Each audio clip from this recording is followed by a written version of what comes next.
जय श्री राधे। पूज्य श्री सद्गुरुदेव भगवान के चरणों में प्रणाम।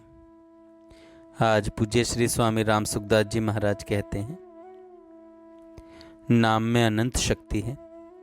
वह शक्ति नाम में श्रद्धा विश्वास करने से बढ़ेगी और श्रद्धा विश्वास न करने से घटेगी, यह बात है ही नहीं। हाँ, जो नाम में श्रद्धा विश्वास करेगा वह तो नाम से लाभ ले लेगा, पर जो श्रद्धा विश्वास नहीं करेगा वह नाम से लाभ नहीं ले सकेगा। दूसरी बात, जो नाम में श्रद्धा विश्वास नहीं करता उसके द्वारा नाम का अपराध होता है। उस अपराध के कारण वह नाम से होने वाले लाभ को नहीं ले पाता। प्रश्न, श्रद्धा विश्वास के बिना भी अग्नि को छूने से हाथ जल जाता है, फिर श्रद्धा विश्वास के बिना नाम लेने से उसकी महिमा तत्काल प्रकट क्यों नहीं होती? स्वामी जी कहते हैं, अग्नि भौतिक वस्तु है और वह भौतिक वस्तुओं को ही जलाती है, परंतु भगवान का नाम अलौकिक है, दिव्य है।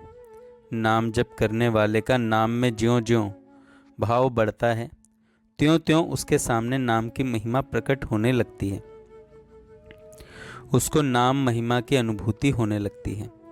नाम में विचित्रता, अलौकिकता दिखने लगती है। नाम में एक विचित्रता है कि मनुष्य बिना भाव श्रद्धा के भी हरदम नाम लेता रहे तो उसके सामने नाम की शक्ति प्रकट हो जाएगी, पर उसमें समय लग सकता है। साधक का प्रश्न, क्या एक बार नाम लेने से ही सब पाप नष्ट हो जाते हैं?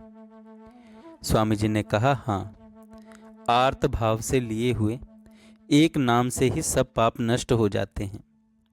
मनुष्य को अंत समय में मृत्यु से छुड़ाने वाला कोई भी नहीं दिखता, वह सब तरफ से निराश हो जाता है।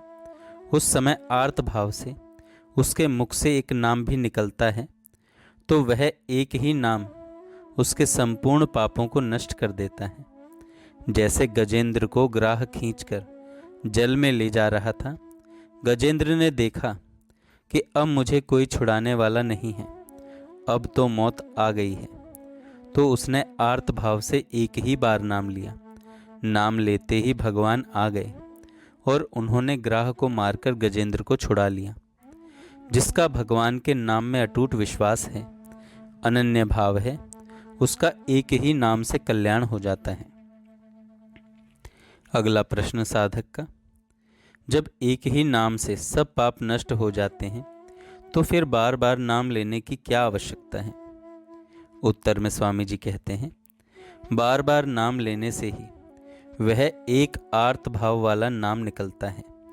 जैसे मोटर के इंजन को चालू करने के लिए बार बार हैंडल घुमाते हैं, तो हैंडल को पहली बार घुमाने से इंजन चालू होगा या 5वीं 10वीं अथवा 15वीं बार घुमाने से इंजन चालू होगा, इसका कोई पता नहीं है।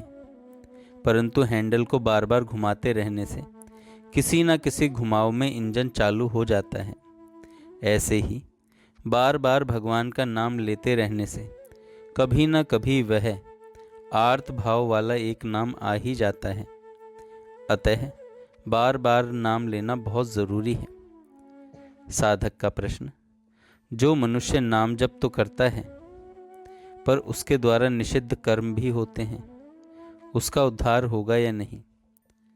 स्वामी जी कहते हैं, समय पाकर उसका उद्धार तो होगा ही, क्योंकि किसी भी तरह से लिया हुआ भगवान नाम निष्फल नहीं होता। परंतु नाम जप का जो प्रत्यक्ष प्रभाव है वह उसके देखने में नहीं आएगा। वास्तव में देखा जाए तो जिसका एक परमात्मा को ही प्राप्त करने का ध्येय नहीं है, उसी के द्वारा निषिद्ध कर्म होते हैं। जिसका ध्येय एक परमात्मा प्राप्ति का ही है, उसके द्वारा निषिद्ध कर्म हो ही नहीं सकते। जैसे जिसका ध्येय पैसों का हो जाता है, वह फिर ऐसा काम नहीं करता जिससे पैसे नष्ट होते हों। वह पैसों का नुकसान नहीं सह सकता, और कभी किसी कारणवश पैसे नष्ट हो जाएं तो वह बेचैन हो जाता है। ऐसे ही जिसका ध्येय परमात्मा की प्राप्ति का बन जाता है, वह फिर साधन से विपरीत काम नहीं कर सकता। अगर उसके द्वारा साधन से विपरीत कर्म होते हैं तो इससे सिद्ध होता है कि अभी उसका ध्येय परमात्मा की प्राप्ति का नहीं बना है। साधक को चाहिए कि वह परमात्मा प्राप्ति का ध्येय दृढ़ बनाए और नाम जप करता रहे, तो फिर उससे निषिद्ध क्रिया नहीं होगी। कभी निषिद्ध क्रिया हो भी जाएगी तो उसका बहुत पश्चाताप होगा, जिससे वह फिर आगे कभी नहीं होगी। साधक का प्रश्न, जिसके पाप बहुत हैं वह भगवान का नाम नहीं ले सकता, अतः क्या करें? स्वामी जी उत्तर देते हैं, बात सच्ची है। जिसके अधिक पाप होते हैं वह भगवान का नाम नहीं ले सकता। अर्थात जिसका पुण्य थोड़ा होता है उसकी भक्ति में, भगवत प्रसाद में और भगवान नाम में श्रद्धा नहीं होती।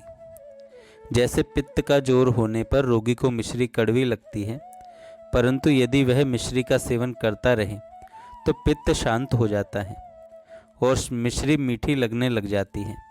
ऐसे ही पाप अधिक होने से नाम अच्छा नहीं लगता, परंतु नाम जप करना शुरू कर दे तो पाप नष्ट हो जाएंगे और नाम अच्छा मीठा लगने लग जाएगा तथा नाम जप का प्रत्यक्ष लाभ भी दिखने लग जाएगा।